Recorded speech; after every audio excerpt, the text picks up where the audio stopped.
If what we saw Friday night in Waco was any indication of things to come, this Auburn offense could be dangerous.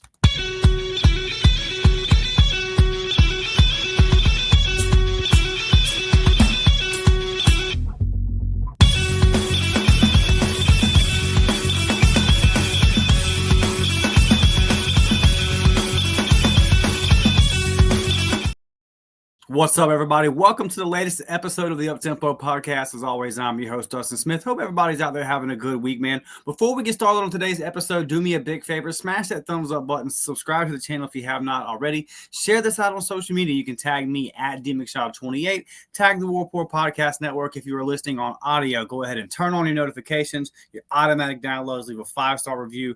You guys are doing a good job of that, and it's helping the show grow a lot. I cannot thank you guys enough. Hugh Freeze did his press conference, and I want to get into a couple of the comments that he made about Jackson Arnold and what this offense could be moving forward, because I think what we saw Friday night only scratches the surface, man. The potential for this Auburn offense is through the roof. But before we get into that, some injury notes. Sounds like Champ Anthony broke a thumb and will be out for a little while. So I just really hate to see that, man. A guy voted team captain. We saw the knee injury last year versus Arkansas. We know how hard he fought to get back onto the field, and he played pretty solid the other night. Saw some videos of him in the post game. He was excited about the win, didn't seem to be too beat up, but got to have surgery on it. Going to miss more time. That really sucks, for a guy that's a team leader, but also we expect to be a big part of that secondary, and just brings that physicality and kind of one of the things when you play that way, when you're constantly popping people every single play the way Champ is, injuries happen. So hopefully, I don't know exactly what the diagnosis is, just kind of guessing here, looking at it. I'm hoping maybe that Georgia game, because you got the bye week after the A&M game. That would give them about 5 weeks, right? And then you would still have them available for the second half of the season. How big would that be if he's able to come back for that game? And maybe even a little bit before, because, broken thumb, it's not season ending. But, yeah, he's definitely going to be out for some games. Eric Winters played, I believe, 16 snaps. So, Eric Winters, you're up. Antoine Fagans, you're up, right? Like, you got a lot of guys that you believe in that are young in that secondary. So, and we talked all summer about the depth that we had back there. Didn't want to lose Champ, but you've got options. So, and Hugh Freeze spoke at the press conference about how Eric Winters might be next man up in that situation. He's definitely going to have to play a lot more snaps. So, something to look forward to. I think the good thing about that is, if there is a silver lining, is you've got two opponents now in Ball State and South Alabama coming in there, where you should be okay working in guys like Eric Winters and Fagans, and maybe mixing and matching some different pieces around that secondary. You got a couple opponents coming up to where you can kind of figure that out before you travel to Norman in week 4. He mentioned Darian Smith. Darian Smith playing a tremendous game. Didn't play a lot of snaps, but Hugh said after watching the tape, the freshman D lineman definitely earned the ability to play more. So look for that in the future. I thought that was very encouraging. And he spoke on him and DJ Durkin and the strength and conditioning coach and everybody kind of going and just looking at the reps they took during the week, maybe looking if they overworked the guys, if they played too many guys, just kind of trying to figure out what exactly happened on the defensive side, because he felt like they were gassed and he felt like the conditioning wasn't where he wanted it to be. He did mention that it was a very hot day, a very hot night down there in Texas, but they've been practicing in the Alabama heat all summer, right? So, and this was a hot one. This summer did not pull any punches. So, it just a little bit surprising. So he talked about how they've done some self-evals on all that, and hopefully they've got that figured out moving forward. He talked about the 4th down stop that won the game. There not being really any passion. He said the defense he felt like the attitude was more relief. So what is that? Is that they were just disappointed in their performance and like, all right, let's get out of here and get it fixed? Do they need to kind of up the juice level a little bit and bring some more passion to the game? So all that stuff, they evaluated it as a staff. Again, like I talked about, on a previous episode, I'm not going to worry about that yet. If we get a couple, 4 or 5 games into the season and the secondary is playing the way that it played in the first game, then we'll definitely have to start having a conversation. But Hugh mentioned one of the busted coverages where they got on the 4th and long play. He talked about how they ran that 1,000 times in practice, and he saw the defense execute it to perfection. And then the game happened, and they just didn't. So he's like, Hugh mentioned he still has belief in that defense. He knows how good they can be and what they can bring to the table. Just kind of surprised at some of the stuff that he saw Friday night. So, again, you got an opportunity this week versus Ball State to kind of clean all that up. It was game one on the road versus a team that has a lot of playmakers, and Baylor, a good offensive coordinator that knows how to scheme and had a whole summer to scheme up for DJ Durkin's defense. So, I'm not hitting the panic button yet. It doesn't sound like Hugh Freeze is hitting the panic button yet, but I do like the fact that they're holding themselves accountable and they're saying, hey, that wasn't good enough. We have higher standards for our defense. And so let's look for those things to get cleaned up moving forward. All right, let's get into the main topic of today's episode. This Auburn offense didn't even have to throw the ball, right? Just ran the ball right down their throat. And Jackson Arnold with his legs, obviously a big part of that, making the right reads on the RPO, and everything kind of ran off of the ability for him to make things happen with his legs. And even on the passing plays where some things broke down, Jackson just took off and run. So, first quarterback at Auburn to run for over 130 yards and 2 touchdowns in a game since Nick Marshall. Pretty solid company there for J.A. So Hugh Freeze was asked, hey, 11 more games on the schedule. Is this something that we can expect to see moving forward, specifically Jackson Arnold and the use of him in the run game, him using his legs to make things happen? Here was Hugh's answer. Totally depends what's needed to win. That's always been my philosophy of offensive football is, what is it for this game that is going to help us win the football game? And if that's needed and that's what the game calls for, I think he's very capable and willing to do that.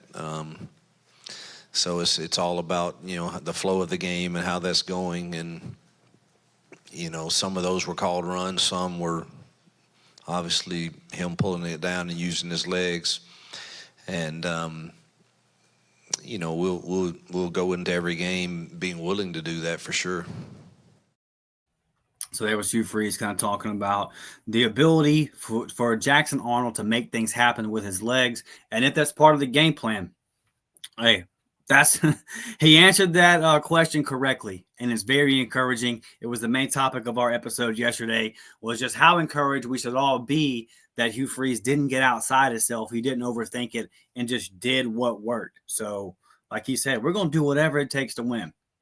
And if the quarterback run is working, if they're choosing to play too high safety up there and give it to us, take it. There's no reason to force it. Now you have the questions of, can Jackson sustain that kind of punishment? 11 more games, still 8 games to go on an SEC slate. And I think the obvious answer is you don't want him to. For one, I think he did a good job of getting down. I think he did a good job of avoiding trouble and being smart. The only ones where he took any punishment, he kind of had to.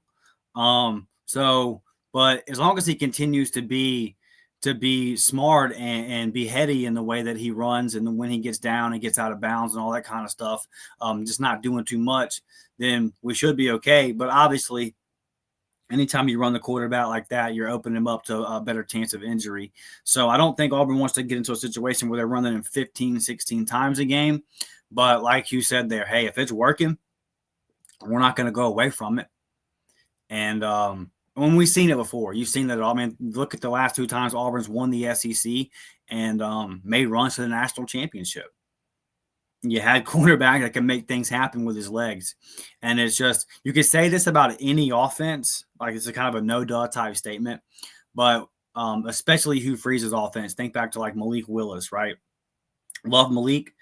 But you saw his pro career. There wasn't much of a pro career there. Hugh Freeze really kind of propped up Malik. He got the most out of Malik at Liberty. And if you go back and watch the tape, it just gives Hugh's offense in that RPO scheme this whole nother dimension when you have a dynamic guy with his legs. And again, that's in the offense. But, boy, if you're at some point, a defense is going to have to decide that they want to put a spy on him. And then what happens if somebody has to spy Jackson Arnold? Well, that's one less defender on a receiver, right? Now, Dave Aranda was pretty stubborn in the way that he decided to defend. He was pretty stubborn and you just keeping those 2 safeties up there all night and saying, Auburn, you are not going to beat me over the top. But not a lot of defensive coordinators in the SEC are going to do that. Not a lot of teams are going to stand by and keep doing that all night. You're going to have to adjust. So you go to Norman, Oklahoma. They know what Jackson can do with his legs. They'll probably be prepared for it. So they're going to so then if you have to beat them, you might have to beat them with your arm, which leads me to my next point. Our guy Mike G from the War Report asked you about the usage of the wide receivers. And, hey, we got all these weapons, but you didn't really have to use them. So there's a whole nother dimension of the offense that wasn't even shown this Friday night, and I think that could be very exciting. But let's get into Mike's question and then break down Hugh's answer. Michael Giddens, War Report, Auburn. Coach, Baylor was unable to stop you guys from running the ball. 75% of your plays ended up being runs. But you talked about the receivers and how they're able to make plays for you when you need it. Cam had a good one where he showed off his athleticism. Can you talk about how you get those guys teed up headed into SEC play to get them more opportunities and maybe even put more on tape to evaluate your passing game? Well, I think that will come when at some point you're going to have a box that you don't like, and you're going to have to throw the football to win football games, and those days are coming. And the good thing is, I think we have the ability and people that can do that. It would be good to get Jackson some of those reps before, sooner than later. But in that game in particular, it was just very difficult when you're really ripping off good runs, not to continue to do that and control the clock and not give that ball back to them, because I think they're a really good offense. So I think that time's coming where we get to see the full aspect of what we can be when needed. Yeah, so Hugh Free is just saying basically, I didn't have to use all the tools. So I didn't have to use all the tools yet, but we got more things to make this thing happen. It's the most exciting part to me is that you were able to run a handful of plays and completely dominate a team that is a lot of people's pick to win the Big 12.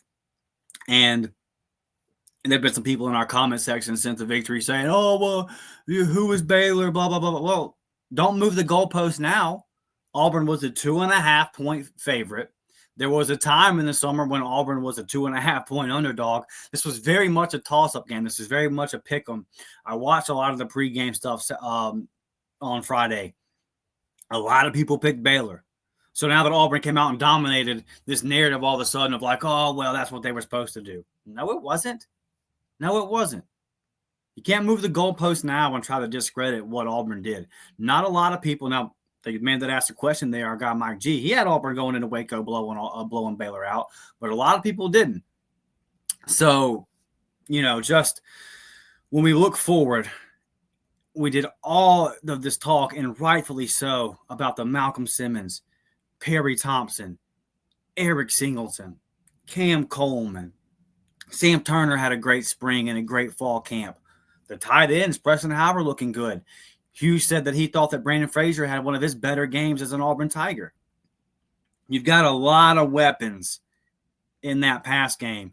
And going back to the first clip we played of Hugh talking about those legs, do you see where you start? Look at what Damari was able to do. Look at what Jeremiah Kyle was able to do. Do you see where if you're a defensive coordinator facing this Auburn offense, you might have a problem? Because Baylor and Dave Aranda and his vaunted defensive mind, he was not able to come up with anything to stop Auburn's basic offense. He didn't have anything to stop one dimension. Now, you're going to face rosters. You're going to face teams in this league, the Oklahomas, the Texas A&Ms, the Georgias, maybe the Alabamas. You're going to face teams in this league that have the roster, have the talent, have the coordinators and the skill set to where you can't just line up and run the ball for 300 yards. But my goodness, you just ran the ball for 300 yards and you didn't have to use Cam Coleman.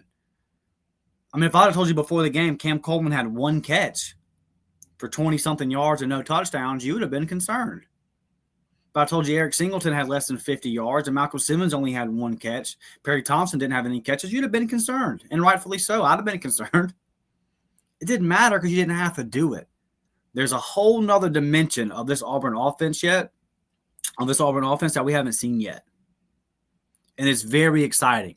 And the very exciting part about it is now you have a couple of weeks to where you can really fine tune it and get it rolling. If I was you, and we'll talk about this later in the week, maybe come out and establish a run early versus Ball State just so it's established and you get the chains moving the right way. But it definitely should be a game where you air it out and you allow the Cam Colemans and you allow the Malcolm Simmons and the Eric Singletons to eat. This should definitely be one of them games where you start kind of getting them in the rhythm. Ball State looked terrible, okay? They got shut out to a bad Purdue team, 31-0. Like, you should be able to do what you want to do versus Ball State, and this is a perfect opportunity to get the passing game moving. And it's one of the big questions we had in the summer. We were like, there's not enough footballs to go around to all the receivers. Well, like, maybe one guy eats one day and the next game the next guy eats. Nobody ate.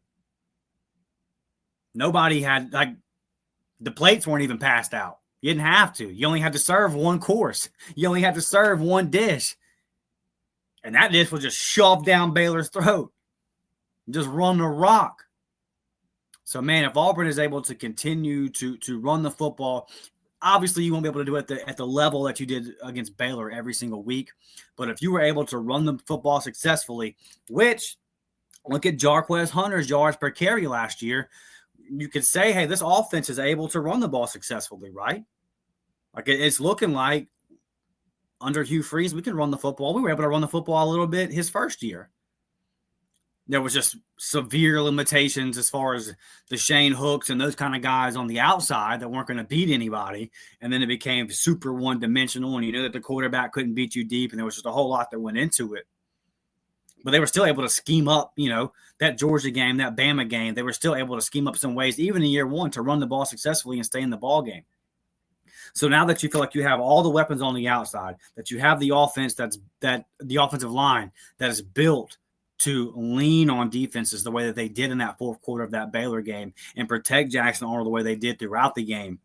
And then you have the quarterback that's dynamic, and just Jackson Arnold alone makes you have to think of 3 or 4 different things that he can make happen.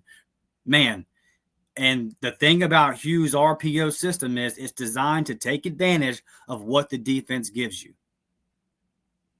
And if Jackson Arnold and Hugh Freeze are on the same page, unlike what we've seen the first 2 years with Hugh Freeze as the head coach with his starting quarterback, if that relationship if what we saw Friday is any indication of what's to come, this Auburn offense could be dangerous, guys. The sky is the limit.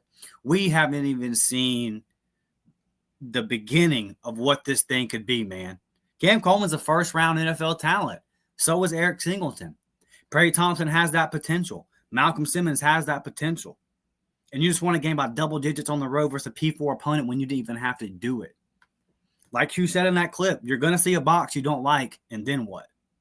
So the big question there is, will Jackson Arnold be able to consistently, when that comes, will he be able to consistently make the right read and then make the proper throw and get it to those guys?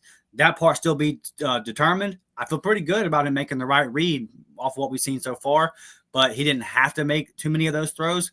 But when he had to, he did. That I said it, and I'll say it again. That third down throw to Horatio Fields, Auburn hasn't made that play, whether it be the wide receiver or whether it be the quarterback. I mean, that gotta have it play on a 7-minute drive to keep it alive, to bleed the clock. Man, if Horatio doesn't get that first down, if Jackson Arnold doesn't keep that play alive and make a good throw to Horatio, and Auburn ends up punting the ball right there, who knows what happens? There's all kind of game left, and Baylor's moving the ball.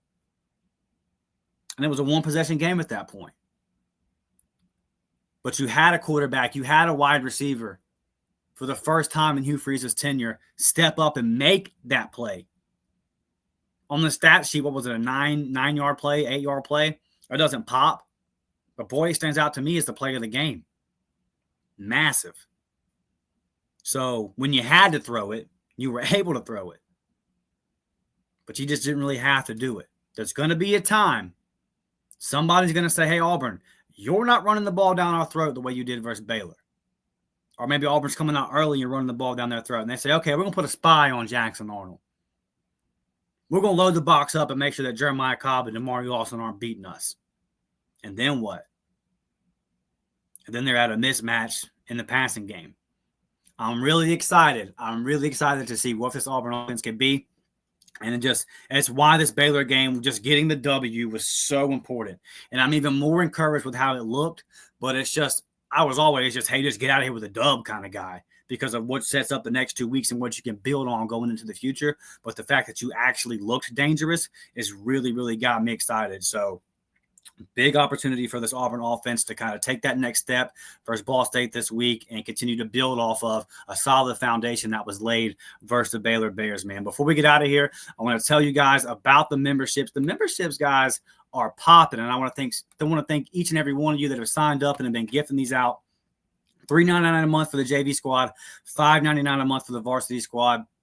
JV squad gets you members only live chat, member shout outs, pro reply to comment. It gets you in the game day group chat, early access to videos, exclusive gifts. The varsity squad gets you all that, plus recruiting update videos, gameplay with me on the Xbox, PlayStation, if the game is cross-play, whatever you want to do, EA, College Football 26, Madden, anything like that. You can get my gamer tag and play me. I've already had some fun with some of our members and discounted merchandise over on the warportshop.com. This is the best way. I've been getting some DMs this week. How can I help support the show? Man, super chats, obviously signing up for the memberships. But the most important thing you can do is absolutely free. Just hit that thumbs up button and watch. And that's all I ask, man. Thank you guys for watching. I appreciate it a ton. Everybody listening over on audio, thank you for continuing to help us grow on that platform. Leave that 5-star review. Turn on your notifications over there if you have not done that already. And guys, be on the lookout, okay?